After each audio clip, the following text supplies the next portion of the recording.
Hi friends, welcome to Nisma's garden.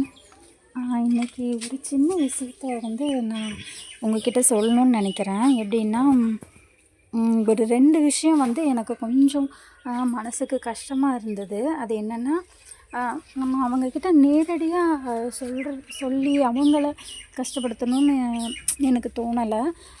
அதனால் அதை மனசுக்குள்ளே வச்சுக்கிட்டு இருந்தாலும், என்னடா இப்படி அவங்க நம்ம பேசிட்டாங்களே அப்படின்னு அதே தோணிக்கிட்டே இருக்கும்.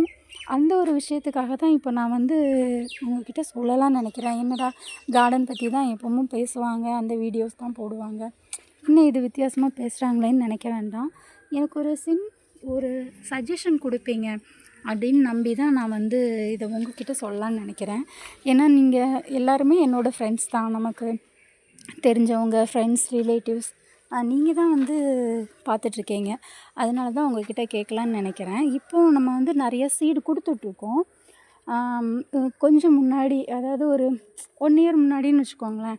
அப்போ நம்ம சீடு வாங்கிட்டு இருந்தோம். முன்னாடி உள்ள வீடியோஸ்லாம் நீங்கள் பார்த்துருப்பீங்க.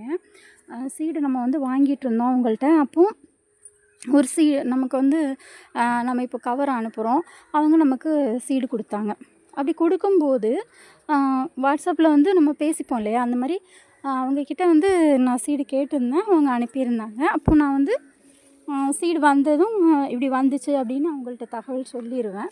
அப்படி சொல்லும்போது, நான் இந்த சீடு கேட்கல சிஸ்டர், நீங்கள் நான் அதுதான் கேட்டேன், நீங்கள் அது கொடுக்கல, இது கொடுத்துருக்கீங்க, பரவாயில்ல அப்படின்னு சொல்லி பேச தான் ஆரம்பிச்சிருக்கேன். அதுக்குள்ளே அவங்க கோவப்பட்டு என்ன பண்ணிட்டாங்கன்னா, என்ன நாங்கள் கொடுக்குறத நீங்கள் வாங்கிக்கணும், நாங்கள் ஃப்ரீயாக தானே கொடுக்குறோம், நீங்கள் கொடுக்குறத வாங்கிக்கணும், அந்த மாதிரி ரொம்ப எனக்கு எப்படி சொல்கிறதுன்னு தெரில, ஒரு மாதிரி பேசிட்டாங்க. அப்போ நான் அதை சொல்ல வரல சிஸ்டர், நான் சொல்கிறது கூட அவங்க காது கொடுத்து கேட்கல. நான் என்ன சொல்ல வந்தேன்னா, இப்போ எனக்கு அது தேவையில்லை, என்கிட்ட அந்த செடி இருக்குது, நான் அதை மற்றவங்களுக்கு கொடுத்துட்ருக்கேங்கும்போது எனக்கு அது தேவையில்லை, அதனால் நீங்கள் என்கிட்ட கேட்டுட்டு போட்டிருக்கலாம், அந்த மாதிரி மீனிங்கில் தான் நான் சொல்ல வந்தேன். நீங்கள் கேட்டுட்டு போட்டிருக்கலாம், இது எனக்கு தேவையில்லை, வேறு தேவைப்படுறவங்களுக்கு நீங்கள் கொடுத்துருக்கலாம் அப்படிங்கிற மாதிரி தான் நான் சொல்ல வந்தேன். அதை அவங்க புரிஞ்சிக்கவே இல்லை. நான் என்ன சொல்லணும்னு கேட்காமையே அப்படியே காலையும் கட் பண்ணிட்டாங்க, 2வது பிளாக் பண்ணிட்டாங்க. அதுக்கு ரொம்ப எனக்கு கொஞ்சம் ஒரு மாதிரி இருந்தது. நம்ம என்ன சொல்லிட்டோம், நம்ம என்ன பேசுகிறோங்கிறதையும் அவங்க கேட்காமையே இப்படி பண்ணிட்டாங்களே, அந்த மாதிரி கொஞ்சம் கஷ்டமாக இருந்தது. அப்புறம் இன்னொரு விஷயம் என்னென்னா, இப்போ ரீசண்டாக ஒரு நம்ம கட்டிங்ஸ் எல்லாம் கொடுத்துட்ருந்தோம் இல்லையா, அந்த மாதிரி கொடுத்துட்ருக்கும்போது நிறைய கட்டிங்ஸ் கொடுத்துட்ருப்போம். அப்போது நம்ம க்ரீன் கலர் கவரில் அனுப்புங்க அந்த மாதிரி சொல்லுவோம். அதுக்கு நம்ம மொத்தமாக எப்படி சொல்கிறது, அதனால் சரி நீங்கள் வாட்ஸ்அப்புக்கு வாங்க, அதில் நம்ம பேசிக்கலாம் அந்த மாதிரி நான் சொல்லியிருந்தேன்.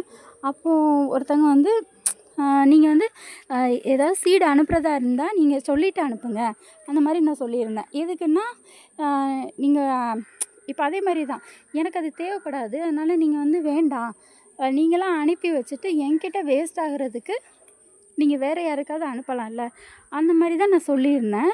அப்போ அவங்க எப்படி சொல்லிட்டாங்கன்னா, நீங்கள் என்ன வேஸ்ட்டாக தூர போடுறது தானே கொடுக்குறீங்க, அதுக்கு ஏன் இவ்வளோ நீங்கள் கொஸ்டின் கேட்குறீங்க அந்த மாதிரி சொன்னாங்க. அப்போ நம்மளுக்கு கொஞ்சம் கஷ்டமாக இருந்தது. என்னென்னா, வேஸ்ட்டாக தூர போடுறோமோ இல்லை நம்ம கொடுக்குறோமோ, நம்ம இப்போ என்கிட்ட ஒரு செடி இருக்குது, அந்த செடி நம்ம ஃப்ரெண்ட்ஸ் நம்ம எல்லார்கிட்டையுமே இருக்கணும்னு நினச்சி தான் நான் ஷேர் பண்ணவே ஸ்டார்ட் பண்ணேன். அந்த மாதிரி இருக்கும்போது அவங்க ஏன் அப்படி சொன்னாங்கன்னு எனக்கு புரியலை.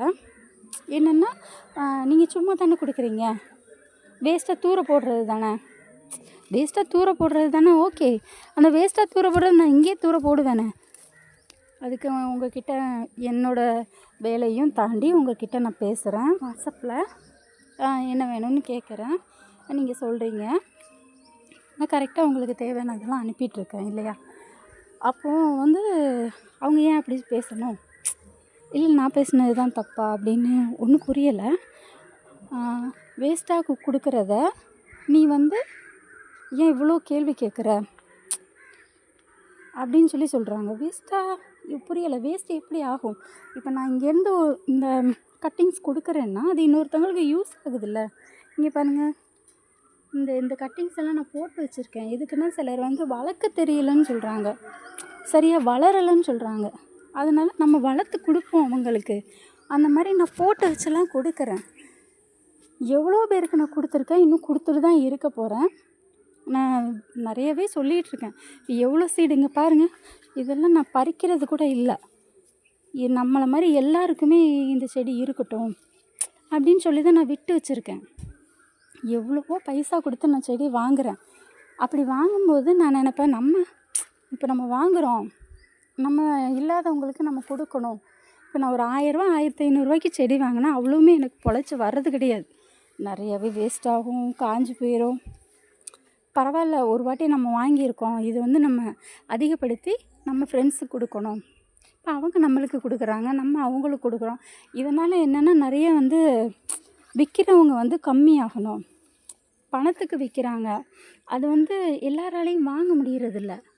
அதனால் அதெல்லாம் கொஞ்சம் கம்மியாகணும். நம்ம வந்து கொடுக்க ஆரம்பித்தோன்னா, அதாவது ஃப்ரீ சீடு நம்ம அதிகமாக கொடுக்க ஆரம்பித்தோன்னா அது குறைஞ்சிரும். இன்னொன்று, செடிகள்லாம் வளர்க்கணுன்னு ஆசைப்படுறவங்க இன்னும் ஆசையாக வளர்ப்பாங்க. அந்த ஒரு காரணத்துக்காக மட்டும்தான் நான் வந்து எல்லாம் ஃப்ரீயாக கொடுக்கணுன்னு முடிவு பண்ணியிருந்தேன். சரி, இது 2 விஷயந்தான். ஒன்று, நான் வந்து அவங்கக்கிட்ட சொன்னது தப்பா? எதுனாலும் கொடுத்தா நான் வாங்கி எனக்கு தேவைன்னா வச்சுக்கணும், இல்லைன்னா தூர போட்டுடணுமா? அப்புறம் 2வது, நீங்கள் ஃப்ரீயாக தானே கொடுக்குறீங்க, ஏன் கேள்வி கேட்குறீங்க? அதாவது அவங்க என்ன கேட்டாலும் நான் வந்து கொடுத்துடணும், அவங்கக்கிட்ட எந்த கொஷினும் கேட்கக்கூடாது அப்படின்னு சொல்கிறாங்களா? ஒன்றும் புரியலை. நீங்கள் கொஞ்சம் எனக்கு நான் செஞ்சது தப்பா, இல்லை அவங்க பேசுனது தப்பா அப்படிங்கிறத வந்து கொஞ்சம் சொல்லுவீங்களா? இன்னும் கொஞ்சம் மனசு கஷ்டமான விஷயம் இது 2ம். யார்கிட்ட பேசுகிறது, இப்படி கேட்குறதுன்னு எனக்கு தெரியலை. அதனால தான் நான் வந்து உங்ககிட்ட கேட்கலான்னு நினைக்கிறேன். நீங்கள் கொஞ்சம் எனக்கு சொன்னீங்கன்னா நல்லாயிருக்கும். எப்படி நான் பேசுனது தப்பா, நீங்கள் எது தப்புன்னு நீங்கள் சொன்னீங்கன்னா, இப்போ என் மேலே தப்பு இருந்தால் கண்டிப்பாக நான் அவங்கக்கிட்ட சாரி கூட கேட்கலான்னு இருக்கேன். ஆனால் சீடு கொடுத்துட்டு இருந்தாங்க இல்லையா, அவங்க கண்டிப்பாக பிளாக் பண்ணி வச்சுருக்காங்க, அவங்கக்கிட்ட கேட்க முடியாது. இதே போல் ஒரு வீடியோவில் தான் அவங்கக்கிட்ட நான் கேட்கணும். இன்னொருத்தங்க இருக்காங்க, அவங்கக்கிட்ட நான் வந்து கேட்கலான்னு நினைக்கிறேன். இப்போ வந்து யார் மேலே தப்புங்கிறது எனக்கு தெரியல. அதனால் நீங்கள் சொன்னீங்கன்னா நான் அதுக்கேற்ற மாதிரி அவங்கக்கிட்ட பேசுவேன். ப்ளீஸ், ஃப்ரெண்ட்ஸ் தான் எனக்கு ஹெல்ப் பண்ணணும். எப்படி நான் பேசுனது கரெக்டானு கொஞ்சம் சொல்லுங்கள் ப்ளீஸ். Thank you friends.